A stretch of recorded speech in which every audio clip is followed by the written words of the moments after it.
ಸವಿ ಮಾತೊಂದ ನುಡಿವೆಯ. ಚಿರಂಜೀವಿ ಸರ್ಜಾ ಅವ್ರ ಮಾವ ಸುಂದರರಾಜ್ನ ಆ ಪಿಕ್ಚರ್ನಲ್ಲಿ ಇಂಟ್ರಡ್ಯೂಸ್ ಮಾಡ್ತೀವಿ. ಅದೊಂದು ಮೊದಲನೇ ಸಿನಿಮಾ, ಅದೇ ಮೊದಲನೇ ಸಿನಿಮಾ ಅದಕ್ಕೆ. ಅದು ಅವನು ಕಂಡುಹಿಡಿದಿದ್ದೂ ಬಹಳ ಆಶ್ಚರ್ಯಕರವಾದ ಒಂದು ರೀತಿಯಲ್ಲಿ ಅವನ್ನ ಹಿಡಿದೆ ಆಗ ನನಗೆ ಕಾರಂತ ಬಹಳ ಒಳ್ಳೆಯ ಸ್ನೇಹಿತ ಅಂತ ನಿಮಗೆ ಹೇಳಿದೆ. ಬಿ ವಿ ಕಾರಂತ್ ನಾಟಕ, ಬಿ ವಿ ಕಾರಂತ್ ಕಾರ್ನಾಡು. ಬಿ ವಿ ಕಾರಂತ್ ಅವನಿಗೆ ಅವ್ನು ಕಂಡ್ರೆ ತುಂಬ ಇಷ್ಟ ನನಗೆ. ಬಿ ವಿ ಕಾರಂತ್ಗೂ ನನ್ನ ಕಂಡ್ರೆ ತುಂಬ ಇಷ್ಟ. ಅವ್ರದ್ದು ನಾಟಕ ನಡೀತಾ ಇತ್ತು, ಹೈವದನ ಅನ್ನೋ ನಾಟಕ ಟೌನು ಇದರಲ್ಲಿ ಕರವಿಂದ್ರ ಕಲಾಕ್ಷ. ಸರಿ ಹೋಗಿ ನಾಟಕ ನೋಡಿದೆ. ಅದರಲ್ಲಿ ಒಂದು ಪಾತ್ರ, ಹೈವದನದಲ್ಲಿ 2 ಪಾತ್ರಗಳು ಬರುತ್ತೆ. ಒಂದು ನಾಗಾಭರಣ ಮಾಡ್ದ, ಒಂದು ಸುಂದರರಾಜ್ ಮಾಡ್ದ. ನನಗೆ ಚಂದನಗೊಂಬೆಗೆ ಒಬ್ಬ ವಿಲನ್ ಬೇಕಾಗಿತ್ತು. ವಿಲನ್ ಥರ ತಮ್ಮನ ಪಾರ್ಟ್ ಮಾಡೋ ಥರ. ಆ ವಿಲನ್ ಅಲ್ಲ ಅವನು, ಬಟ್ ವಿಲನ್ ಥರ ಇರಬೇಕು ಅನ್ನೋದಕ್ಕೋಸ್ಕರ ನಾನು ಯೋಚನೆ ಮಾಡಿ ನಾಗಾಭರಣನ ಕೇಳಿದೆ, ಈ ಥರ ಚಂದನಗೊಂಬೆ ತೆಗಿತಾ ಇದ್ದೀವಿ, ಬರ್ತೀಯ ಪಾರ್ಟ್ ಮಾಡ್ತೀಯ ಅಂತ ಕೇಳಿದೆ. ಭಾಳ ನಾಟಕ ಆದಮೇಲೆ ಇಲ್ಲ ಸರ್, ನನಗೆ ಈ ಥರ ನನಗೆ ಕಮಿಟ್ಮೆಂಟ್ಸ್ ಇದೆ, ನನಗೆ ತುಂಬ ನಾಟಕದ ಕಮಿಟ್ಮೆಂಟ್ಸ್ ಇದೆ, ನಾಟಕ ಹೇಳ್ಕೊಡ್ಬೇಕು, ನಾಟಕನೂ ಮಾಡಬೇಕು, ಅದನ್ನು ನನ್ನ ಕೈಲಿ ಆಗಲ್ಲ ಸರ್ ಅಂತ. ಸುಂದರರಾಜನ ಕೇಳಿದೆ, ಅವನು ಒಪ್ಕೊಂಡ್ಬಿಟ್ಟ.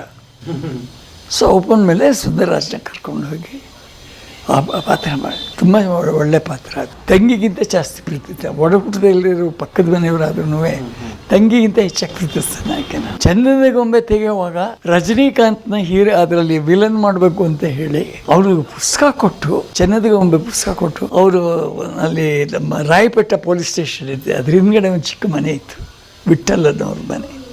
ಅಲ್ಲಿ ರಜನಿಕಾಂತ್ ಇದ್ದರು. ಆಗ ಇನ್ನೂ ಇಷ್ಟು ಪ್ರವರ್ಧಮಾನಕ್ಕೆ ಬಂದಿರಲಿಲ್ಲ. ಆಗ ಗಿರಿಕನಿ ಆದಮೇಲೆ ಚಂದನಗೊಂಬೆಗೆ ನಾನು ಕರೆದೆ.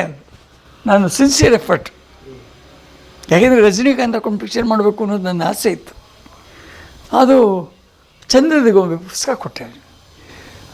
ಸರ್ ನಾನು ಹೋಗಿ ಕೇಳ್ತಾ ಇರಲಿಲ್ಲ, ನಾನು ಇನ್ನೂ ಓದಿಲ್ಲ ಭಗವಾನ್ ಅವರೇ, ನಾನು ಹೇಳ್ತೀನಿ ನಿಮಗೆ ಸರ್, 1 ತಿಂಗಳು ಅಲ್ಲಿದ್ದೀನಿ ಅವನ ಮನೆಗೆ, ಚಿಕ್ಕ ನಾವು ಓದಿಲ್ಲ, ಇದು ಓದಿಲ್ಲ. ಅಥವಾ ಅದು ನನಗೆ ಗೊತ್ತಿಲ್ಲ, ಅದು ಓದಿದ್ದು ಕತೆ ಚೆನ್ನಾಗಿದೆ ಅಂತಲೂ ತಿಳಿದಿದ್ದು ಈ ಕಿರಿಕನಿಯ ಘಟನೆಯನ್ನು ಮನಸ್ಸಿನಲ್ಲಿ ಇಟ್ಕೊಂಡು ನಾವು ಓದಿಲ್ಲ ಅಂತ ಹೇಳ್ತಾ ಇದ್ದ. ಯಾಕೆಂದರೆ ಡೈರೆಕ್ಟಾಗಿ ನಾನು ನಿಮ್ಮ ಪಿಕ್ಚರಲ್ಲಿ ಮಾಡೋಲ್ಲ ಅಂತ ಹೇಳೋದಕ್ಕಿಂತ ಆ ಘಟನೆ ಒಂದು ಮನಸ್ಸಿಗೆ, ಸರ್ ಅದು ಯಾವುದೇ ಒಬ್ಬ ಮನುಷ್ಯನಿಗೆ ಒಂದು ಕೈಗೆ ಘಟನೆ ಸೇರ್ಕೊಂಬಿಟ್ರೆ ಅದು ಮರೆಯೋಕ್ಕಾಗೋದಿಲ್ಲ. ಸಿಹಿ ಘಟನೆಗಳನ್ನು ಬೇಕಾದ್ರೆ ಮರೆತು ಬಿಡ್ತಾರೆ, ಕೈ ಘಟನೆಗಳನ್ನು ಮರೆಯೋದಿಲ್ಲ ಯಾವಾಗಲೂ ಒಬ್ಬ ಮನುಷ್ಯ. ಅಂಥ ಒಂದು ಆದಿತ್ಯ ನನಗೆ 1 ತಿಂಗಳು ಅಲಿಸಿದ್ರು ಅವ್ರ ಮನೆಗೆ. ನಾವು ಹೋಗೋದು ಕೇಳೋದು, ಶೂಟಿಂಗ್ ಮುಗಿಸ್ಕೊಂಬಂದು ಓದ್ತೀನಿ ಅಂದೋದು, ಓದಿದ್ರೆ ಅಂದರೆ ಇನ್ನೂ ಓದಿಲ್ಲ ಅಂದರು. ಸರಿ, ನಾನು ಕೊನೆಗೆ 1 ತಿಂಗಳು ಅಲ್ದು ಸಾಕಾಗಿ ನಾನು ಬಿಟ್ಬಿಟ್ಟೆ. ಇನ್ನು ಹೋಗೋದು ಯಾವಾಗ ಹೋಗಿ ಕೇಳಿದ್ರು ಒಂದೇ ಅದೇ ರಾಗ ಅದೇ ಹಾಗಾಗೋಗ್ಬಿಟ್ಟು ನನಗೆ ಬಿಟ್ಬಿಟ್ಟೆ. ನಾನು ಬಿಟ್ಬಿಟ್ಟು ಲೋಕೇಶ್ ಹಾಕ್ಕೊಂಡೆ ಆ ರೋಲ್ಗೆ. ಆ ಪಾತ್ರ ಮಾಡಬೇಕಿತ್ತು ರಜನಿಕಾಂತ್. ಅದು ಎಂಥ ಒಳ್ಳೆ ಪಾತ್ರ, ಅದು ಎಂಥ ಒಳ್ಳೆ ಪಾತ್ರ. ಎಷ್ಟು ಕೆಟ್ಟವನು ಹೆಂಗೆ ಒಳ್ಳೆಯವನಾಗಿ ಹೋಗ್ಬಿಡ್ತಾರೆ. ಈಗ ನಾವು ರಾಖಿ ಬಂಧನ ಅದು ಇದು ಅಂತಾರೆ, ಅವೆಲ್ಲ ಏನಿಲ್ದೇ ಸೆಂಟಿಮೆಂಟಲ್ ಆಗಿ ಅವಳು ಹೇಳ್ತಾಳಲ್ಲ, ನನಗೆ ಅಷ್ಟು ನಿನಗೆ ಅಷ್ಟು ಇದ್ದಿದ್ರೆ ಬಾ, ನನಗೆ ಏನು ಬೇಕೋ ಮಾಡ್ಕೊ ಅಂತ ಹೇಳ್ತಾಳಲ್ಲ ಅವಳು. ಆವಾಗ ತಾನೇ ಅವ್ನು ಪರಿವರ್ತನೆ ಆಗೋದು. ಇವತ್ತಿನಿಂದ ಯಾರಾದರೂ ನಿನ್ನ ಕಣ್ಣೆತ್ತಿ ನೋಡಿದ್ರೆ ಈ ಊರಿನಲ್ಲಿ ಅವ್ರನ್ನ ಸಾಯಿಸ್ಬಿಡ್ತೀನಿ ಅನ್ನೋ ಸ್ಥಿತಿಗೆ ಬರ್ತಾನೆ. ಸರ್, ತಾರಾಸು ಅವ್ರು ಬರಿತಾ ಇದ್ದಿದ್ದು ಪ್ರತಿಯೊಂದು ಕಥೆನೂ ಹಾಗೆ ಇತ್ತು, ಪ್ರತಿಯೊಂದು ಕಥೆನೂ ಹಾಗೆ. ಇದಾದಮೇಲೆ ನಾನೊಬ್ಬ ಕಳ್ಳ ತೆಗೆದ್ವಿ. ನಾನೊಬ್ಬ ಕಳ್ಳ ಅಂದರೆ ನಾವು ಇದು ಮಾಡಲಿಲ್ಲ, ಪ್ರೊಡ್ಯೂಸ್ ಮಾಡಲಿಲ್ಲ ಅದನ್ನು, ನಾವು ನಿರ್ದೇಶಕರು ಮಾತ್ರ. ಪ್ರೊಡ್ಯೂಸರ್ಸ್ ಬಂದು ರಾಮನಾಥನ್ ಮತ್ತು ಶಿವರಾಮ್, ನಮ್ಮ ಶಿವರಾಮ್ ನಮ್ಮ ಗುರುಗಳು, ನಮ್ಮ ಅಯ್ಯಪ್ಪನ ಗುರು ಸ್ವಾಮಿಗೆ ಶರಣಮ್ಮಯ್ಯಪ್ಪ ಗುರುಸ್ವಾಮಿ ಇದ್ದಾರೆ ಎಲ್ಲರೂ. ಅವ್ರನ್ನ ನಮ್ಮ ಕನ್ನಡ ಚಿತ್ರರಂಗದಲ್ಲಿ ಅವರ ಅತ್ಯಂತ ಹಿರಿಯರು. ಪ್ರತಿ ವರ್ಷ 3 ಸಲ 4 ಸಲ ಅಯ್ಯಪ್ಪನ ಬೆಟ್ಟಕ್ಕೆ ಹೋಗಿ ಬರ್ತಾರೆ. ಪ್ರತಿ ವರ್ಷ 3-4 ಸಲ ಹೋಗಿ ಬರ್ತಾರೆ.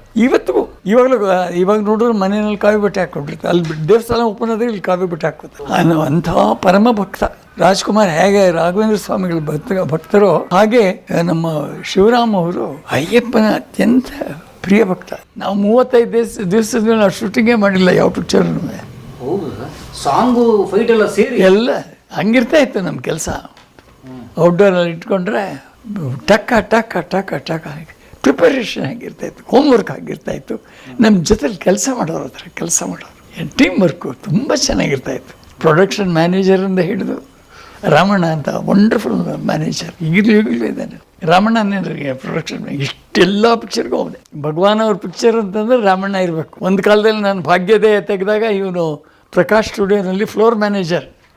ಸರ್ ಫ್ಲೋರ್ ಮ್ಯಾನೇಜರ್ಗೆ ಅವನು ರಾಮಣ್ಣನಿಗೆ, ಸ್ವಾಮಿ ನಾಡಿದ್ದು ಕಾಲ್ ಶೀಟ್ ಇದೆ, ಹೆಂಗಾದ್ರೂ ಮಾಡಿ ಆ ಫ್ಲೋರ್ ಬಿಟ್ಕೊಡಿ. ಹಿಂದಿದ್ದು ಒಂದು ಫ್ಲೋರಲ್ಲಿ, ಆ ಫ್ಲೋರ್ನಲ್ಲಿ ಕೊಟ್ಟರೆ ಸೆಟ್ ಹಾಕಿಸ್ತೀನಿ. ಹಾಗೆಂದರೆ ಆಗಲ್ಲ ರೀ ನೀವು ಒಂದು ಕೆಲಸ ಮಾಡಿ, ಒಂದು ವಾರ ಬಿಟ್ಕೊಂಬನ್ನಿ, ಆಮೇಲೆ ಫ್ರೀ ಆಗಿರುತ್ತೆ, ಅವಾಗ ಕೊಡ್ತೀನಿ ಅಂತ ಹೇಳ್ದವನು. ಅವ್ನು ಕೂತಿದ್ದ, ನಾನು ನಿಂತಿದ್ದೆ.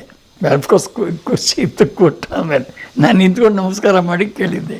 ಅವನು ನನಗೆ ಎಲ್ಲ ಪಿಕ್ಚರ್ಗೂ ಪ್ರೊಡಕ್ಷನ್ ಮ್ಯಾನೇಜರ್. ಪ್ರಕಾಶ್ ಸ್ಟುಡಿಯೋ ಮುಚ್ಚೋಯ್ತು, ಅವನಿಗೆ ಕೆಲಸ ಇಲ್ಲ. ಇವತ್ತಿಗೂ ಅವ್ರ ಮನೇಲಿ ಹೇಳ್ತಾನೆ, ನಿಮ್ಮ ಹೆಸರು ಹೇಳ್ಕೊಂಡು ನಾನು ದೀಪ ಹಚ್ಬೇಕು ಸರ್ ಅಂತಾನೆ. ನಮ್ಮ ಡ್ಯಾನ್ಸು ಎಲ್ಲ picture Jayaram. Jayaram. Even Rajkumar picture ಆಗಲಿ, ರಾಜ್ಕುಮಾರ್ ಇಲ್ಲದೇ ಇರೋ ಪಿಕ್ಚರ್ ಆಗಲಿ, ಸಾಂಗ್ ಪಿಕ್ಚರೈಸೇಷನ್ಗೂ ಜಯರಾಮ್ ಇರಬೇಕು ನಮಗೆ.